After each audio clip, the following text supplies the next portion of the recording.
But joining me now is President and Chairman of the Council Chartered Institute of Personnel Management of Nigeria, Wale Adediran. He joins me via Skype now to talk more on the International Workers' Day. Happy International Workers' Day, first of all. Good morning.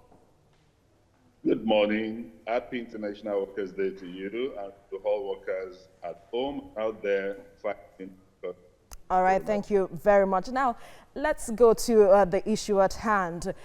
You have been monitoring what is going on across the world as a result of the public health crisis, talking about COVID-19.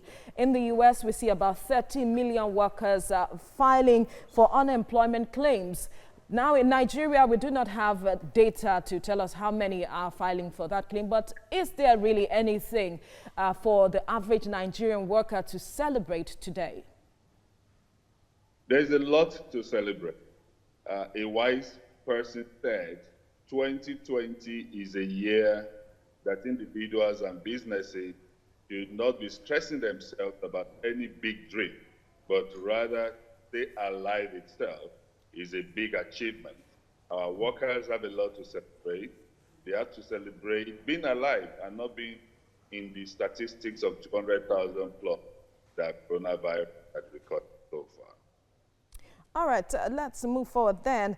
We see that we also have workers on the front lines, especially healthcare workers. And if you look at the papers this morning, talking about the number of those that have been infected. And when the president made his speech, one of the speech he made recently, he talked about ensuring them and ensuring that the hazard allowances are paid. Talk to us if the government is taking the right steps, and this is a holistic approach to ensuring that the healthcare workers are well rewarded for their efforts. Thank you very much. It's not just the healthcare workers.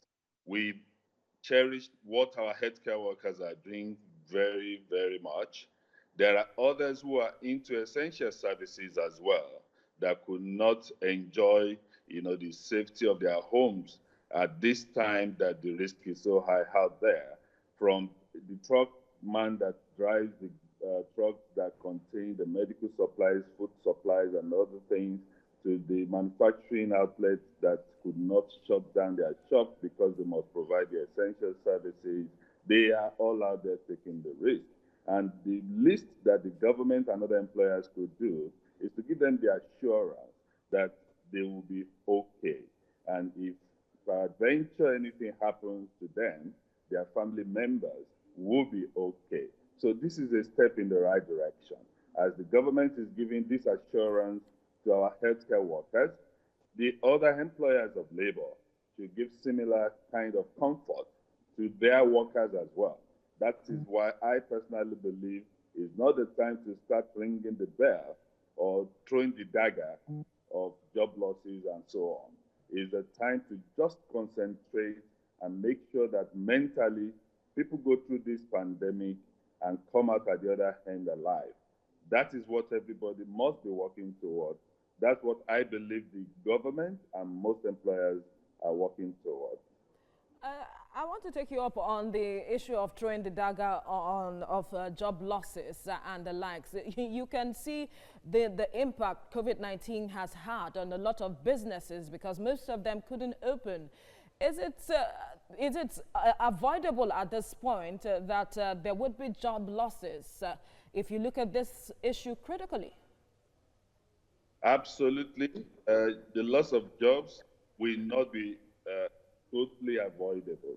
But what must be avoidable is the protection of livelihood and means to survive for people through this period. The concept of job loss is a management concept that must be applied when businesses are struggling. Rather than have the entire business collapse and everybody eventually losing their jobs, you shed some weight so that the majority can be kept in employment.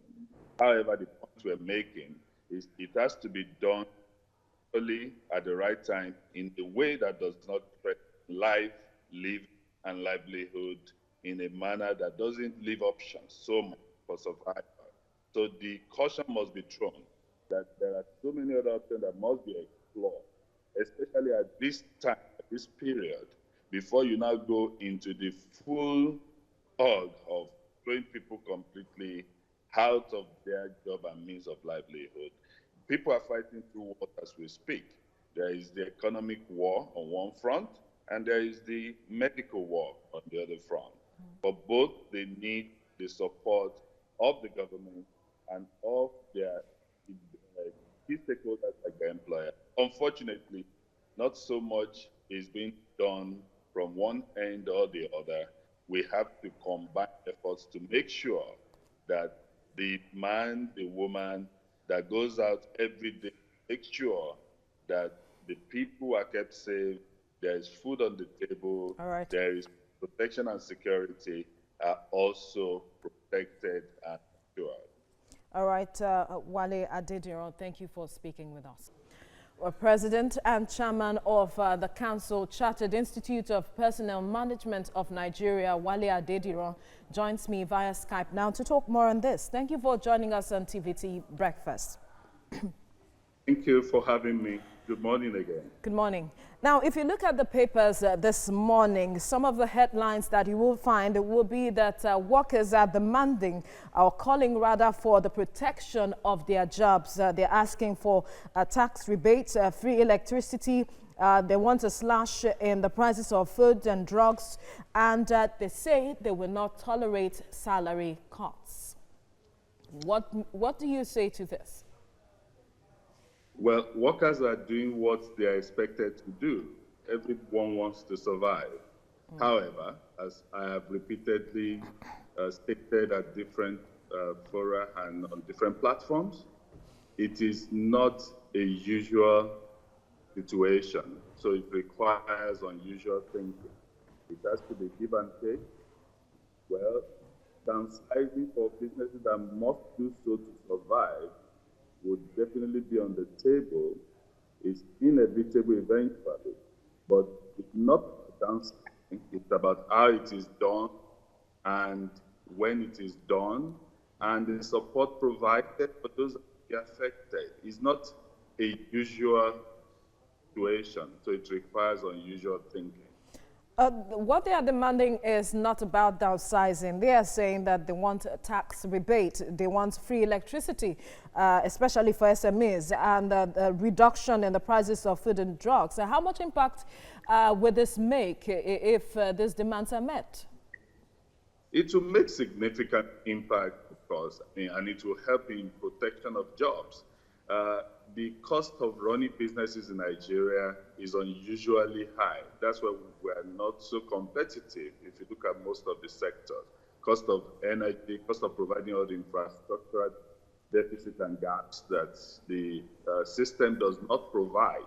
So whatever can be done to cushion the pressure of those cost lines this time, at a time like this, will be one of the unusual thinking that the government needs to bring on board to support employment labor, especially the small businesses and also the large businesses as well, so they can weather this storm and provide some form of support for workers to minimize the impact on the jobs and conditions of our workers across the country.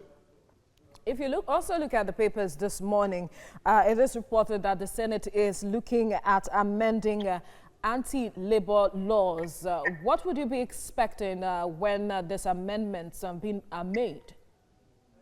We are being a key stakeholder and partner with government and other stakeholders, and at the forefront of the push for the amendment of our labor laws. Our labor laws, as we know, is really archaic. And most of the lines in there should have been reviewed decades ago. So we're actively participating in the process and reviewing our labor law. In actual fact, some say repealing and replacing our labor law is a critical step in ensuring sanity in the space of managing people in the country. And the There are some other persons asking that or saying that perhaps workers should now begin to look inwards and develop certain skills, seeing what is going on across the world where people are losing their jobs. What would you say to this? It's very simple. In those places that people make reference to, the key principle is there are options.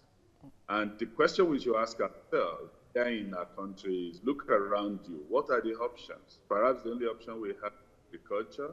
And even for that space, the challenge of security is a major discouragement. So it's about the opportunities that are there as alternatives. Yes, people are learning those skills in our country, and they will still need to.